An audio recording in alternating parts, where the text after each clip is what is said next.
समीपवर्ती ग्राम कंधारापुर के एकीकृत शासकीय शाला के बच्चे जर्जर बिल्डिंग में जान जोखिम में डालकर शिक्षा प्राप्त करने को मजबूर हैं, जबकि शाला भवन के हालात बहुत ही बदतर हैं। फिर भी शाला भवन में बैठकर पढ़ाई करने के लाचार हैं, जबकि शासन द्वारा बच्चों की पढ़ाई लिखाई के लिए विभिन्न योजनाओं के माध्यम से भरपूर राशि उपलब्ध कराई जा रही है।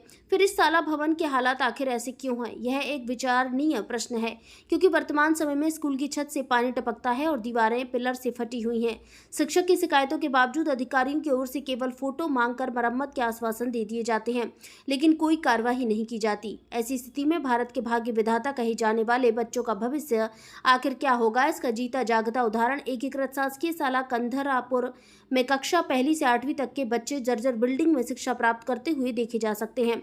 स्कूल की 2 बिल्डिंगों की हालत अत्यंत खराब है। छत से पानी टपक रहा है और दीवारें पिलर से फटी हुई हैं। इन हालातों में छोटे बच्चे अपनी जान जोखिम में डालकर शिक्षा ग्रहण कर रहे हैं। हाल ही में गोटेगांव सीएम राइज स्कूल की जर्जर बिल्डिंग से बच्चों की कक्षा में छत का कुछ भाग गिर जाने से बड़ी घटना हो गई थी, जिसमें बच्चे गंभीर रूप से घायल हो गए थे। मौके पर कलेक्टर, एसपी, एसडीएम और अन्य अधिकारियों ने जायजा लिया, लेकिन अन्य घटनाओं का इंतजार कर रहे जिम्मेदार व्यक्ति अब भी निष्क्रिय बने हुए हैं। कंधारापुर स्कूल के शिक्षक भगवान सिंह पटेल ने कई बार शिकायतें की हैं, लेकिन उन्हें केवल जर्जर बिल्डिंग की फोटो मंगाकर आश्वासन दिया जाता है कि जल्द ही मरम्मत कार्य किया जाएगा, लेकिन अभी तक कोई ठोस कार्रवाई नहीं की गई। यहाँ पर मध्याह्न भोजन के लिए स्कूल में किचन सेट भी नहीं है। बच्चों के भोजन के लिए जिस कमरे का उपयोग किया जाता है, उसकी छत से भी पानी टपकने के कारण कभी भी गिर सकती है। इतना ही नहीं, बच्चे उसी कमरे में बैठकर भोजन करते हैं, जिससे उनकी सुरक्षा खतरे में है। इसके अलावा बच्चों को शौचालय जाने के लिए पुराने जर्जर शौचालय का उपयोग करना पड़ता है, जिसमें सफाई का अभाव है और बरसात के समय में सांप बिच्छुओं का खतरा बना रहता है। कंधारापुर के मासूम बच्चों को आखिर कब तक जान जोखिम में डालकर पढ़ाई करनी पड़ेगी?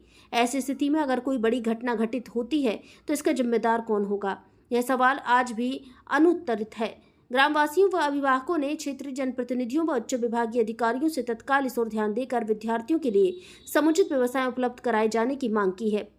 इस संबंध में एसडीएम श्रीमती देवंती परते का कहना है कि इस संबंध में मुझे जानकारी प्राप्त हुई है।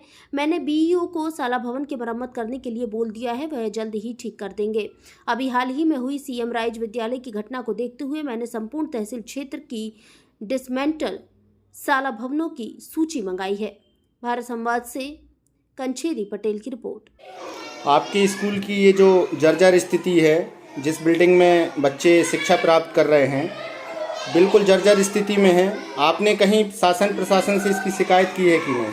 जी की है। हमने अभी 5 जुलाई को एक पूरा बिल्डिंग की जो फोटो वगैरह हैं वो निकाल के हमने बीआरसी कार्यालय में भी दी हैं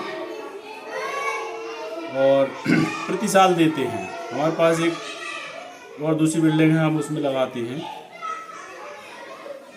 विद्यार्थियों का। अभी क्या है कि मैं अकेला हूँ, मैडम छुट्टी पर है, इसलिए एक ही बहुत सारी कक्षाएं हैं तो एक साथ बैठा के इसलिए बिठाया है। लेकिन अभी वर्तमान गोटेगांव में सीएम राइज विद्यालय की छत गिरने से छात्र छात्राओं को हानि हुई है, चोटें आई हैं गंभीर रूप से, और ऐसी स्थिति में भी आप जर्जर बिल्डिंग में कक्षाएं लगा रहे हैं, तो अभी कोई जानकारी मांगी गई है?